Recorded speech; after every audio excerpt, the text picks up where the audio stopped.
Remington Carriage Museum, located in Cardston, Alberta, July 26, 2023.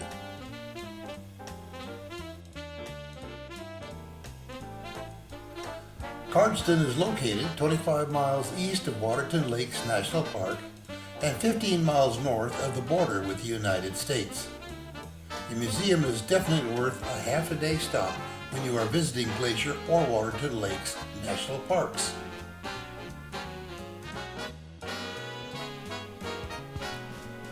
This statue immortalizes George Wolfe, a son of Cardston, atop the illustrious Seabiscuit in the Pimlico Special of 1938, what is still considered to be the greatest match race of all time.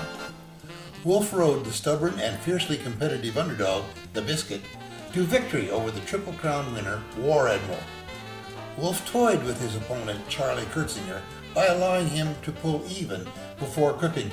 "So long, Charlie," handily beating him down the stretch by 4 lengths. The race, the horse, and the jockey inspired and invigorated a population oppressed by the down-and-out conditions of the Great Depression and a world on the brink of war.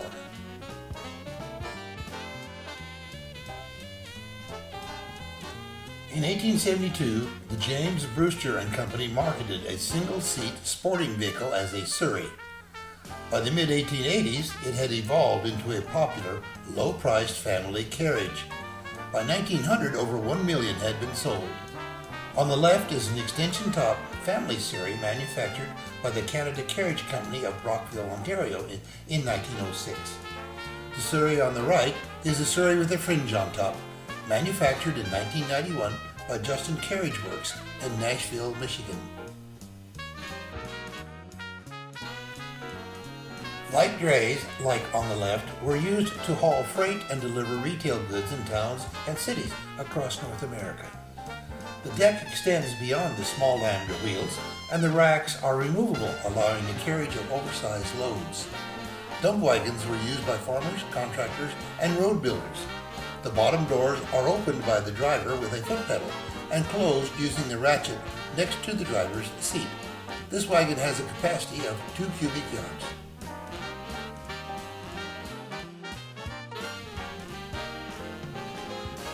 In some rural areas, school boards could not provide transportation for the children, so parents built cabooses and mounted them on runners to provide transportation to and from school. Even though the small stove heated the interior, the children and adults snuggled under blankets and robes for extra warmth.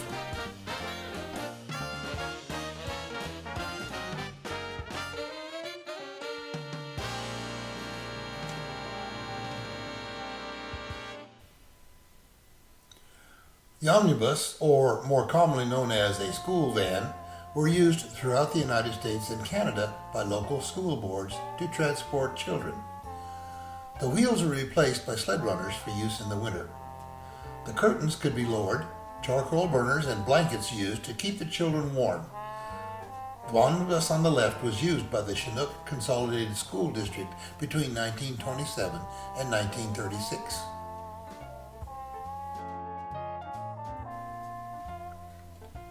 The Western Canada double-box grain wagon, manufactured by the Adams Wagon Company of Brantford, Ontario, around 1920, has been used to haul grain. The wagon on the right has a broadcast seeder. As the wagon moved through the field, grain would be fed into the hopper and spread over the field by the spinning discs. The discs were driven by the chain connected to a sprocket on the wheel.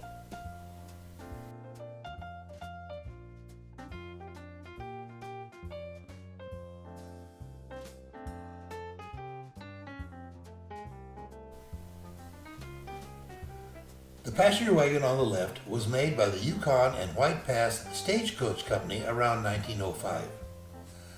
On the right, the Yellowstone wagon was manufactured by the Abbott Downing Company of Concord, New Hampshire in 1886. It was used to carry up to 10 visitors on sightseeing trips in national parks.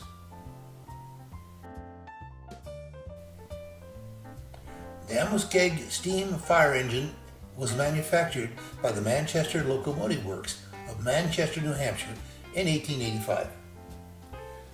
Seconds after the sound of the alarm, the horses pulling pumper wagons and ladder wagons flew out of the fire hall at breakneck speed, ears back, nostrils flared, tails flying, their hooves pounding over the pavement as they strained toward the fire-lit sky ahead. Clouds of smoke billowed from the engine where a fireman furiously stoked the boiler to get up a head of steam. A seatbelt was needed to keep the driver in the seat.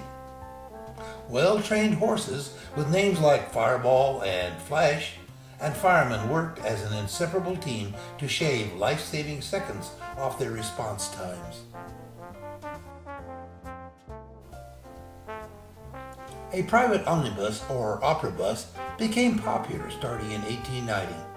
It is a versatile, popular vehicle owned by well-to-do families. During the day, it was used for station work, such as taking the children to school or shopping. And in the evening, it could be used for fashionable work, like going to the opera or out to dinner. On the right is a Stanhope Phaeton, considered an essential vehicle for a gentleman's personal driving. It could be turned out for town or country use. A half-platform Democrat, manufactured by the Canada Carriage Body Company of Brantford, Ontario in 1919, was also known as a spring wagon or a pleasure wagon, an ideal wagon for urban or rural areas to haul passengers or cargo. On the right is the shell seat top buggy, manufactured by the Remington Carriage Company of Oshawa, Ontario in 1915. This is an upscale version of a buggy featuring a decorative shell seat. This California cart was manufactured by a local blacksmith around 1909. No one knows the origin of the name of these popular carts, used for personal transportation, hauling supplies, or breaking horses to harness. On the right we have the Red River cart, made entirely from hardwoods and softwoods with absolutely no metal fasteners. A saw, axe, auger, and draw knife are the only tools required by local craftsmen to build one. Occasionally, rawhide strips called shaganapi would be used to reinforce felloes and hubs. They originated around 1800 with the Métis in the Red River area of Manitoba and Minnesota.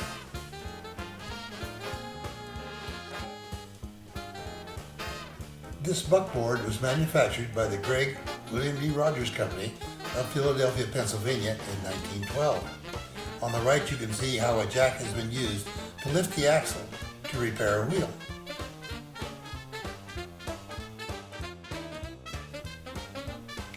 Sheep wagons were lived in by shepherds during the grazing season.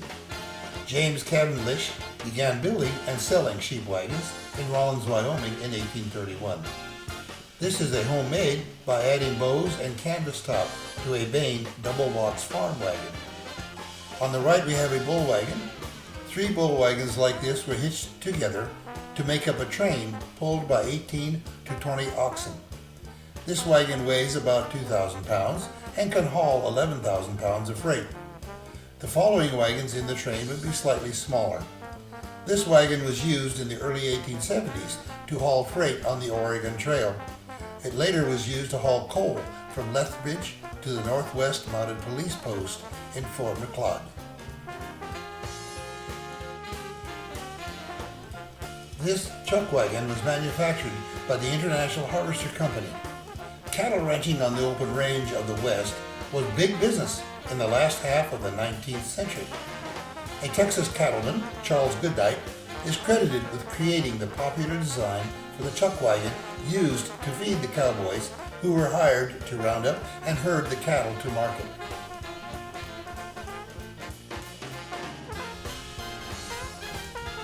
This reversible seat trap was manufactured by the McLaughlin Carriage Company in 1905.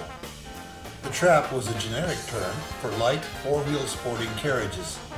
The common feature of the trap was the seats could be tipped or slid to accommodate rear seat passengers.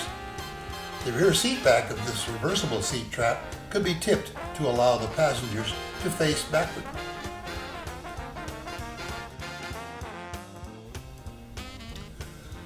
The Queen's Body Phaeton on the left was manufactured by McCall and Haas Carriage Company of St. Louis, Missouri. It is characterized by smaller size, lighter construction, and curving lines. It is intended to be driven by a lady. The low profile permits easy entry and ample room to display sweeping skirts. Many also had a jump seat to accommodate a third passenger, usually a child. On the right, this doctor's buggy was manufactured by McLaughlin Carriage Company of Oshawa, Ontario around 1910. A true doctor's buggy is a variation of the physician's phaeton, characterized by the unique wraparound top.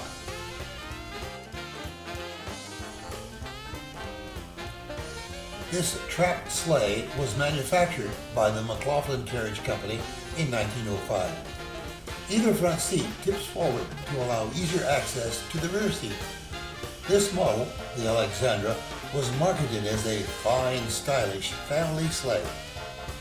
The bobsled on the right was often a family's only form of winter transportation. Sturdily built, they would survive years of heavy service. Simply built, they are easy to repair and maintain. This bobsleigh is a reproduction created in the museum shop.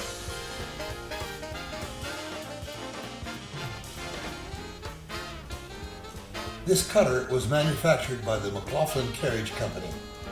The term cutter first appeared around 1800 to describe a light sleigh with a single seat board to accommodate 2 or 3 passengers.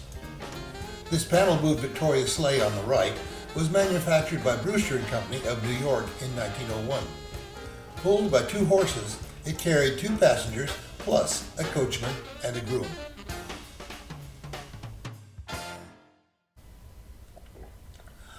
The rapid growth of North American cities in the 19th century created an urgent need to move people. Private cab companies were quickly formed to meet that need. Frequently, cabs were hackney coaches purchased second-hand from the gentry. The name hack stuck and was generally used for any vehicle for public hire.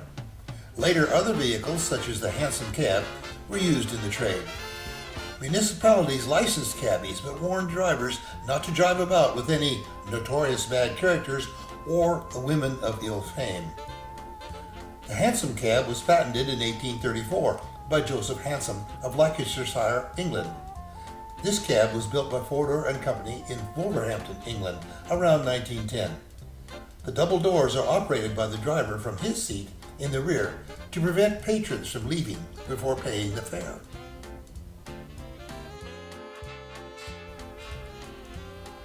This calèche was manufactured in Quebec around 1890. The design is derived from the European cabriolet. These were a popular vehicle for hire in Montreal and Quebec City. On the right is a jaunting cart manufactured by J. Tarrant and Sons of Killarney, Ireland in 1905. It is pulled by 1 horse and seats 5 passengers.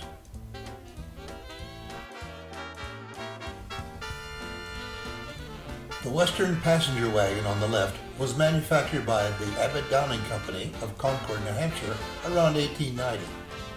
Luggage was piled in a large rear boot while freight was lashed onto the roof.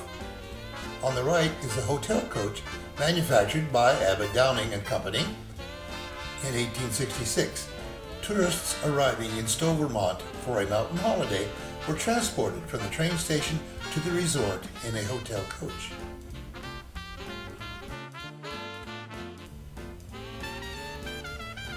This park drag was manufactured by Brewster & Company in 1895. Pulled by 4 horses and seating up to 10 passengers. Park drags are popular with the wealthy individuals for sport and pleasure.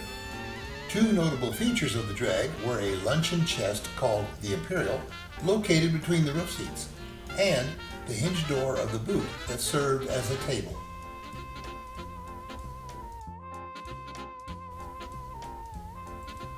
The light roof seat brake was manufactured by Brewster & Company of New York in 1909.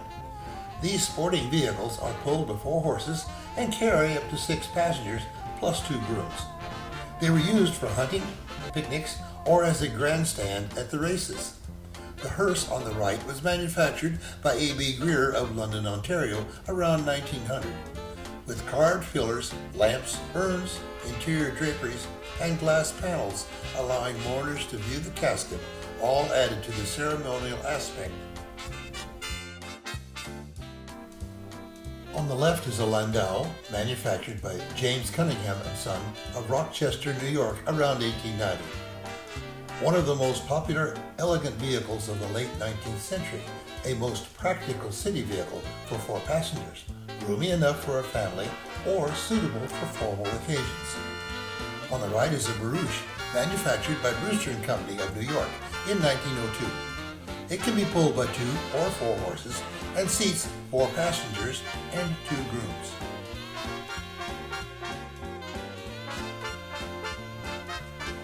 In 1824, portly King George IV requested his coach builder, William Cook, to design a carriage he could enter with ease. The result was a low-slung vehicle with steps and a wide entry.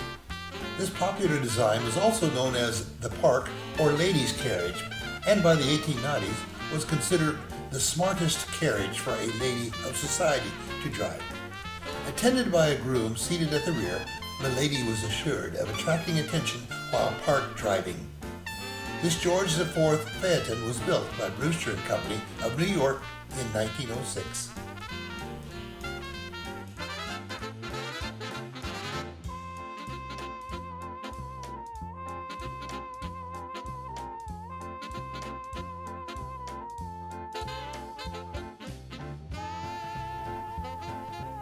Thank you for watching this overview of the Remington Carriage Museum in Cardston, Alberta.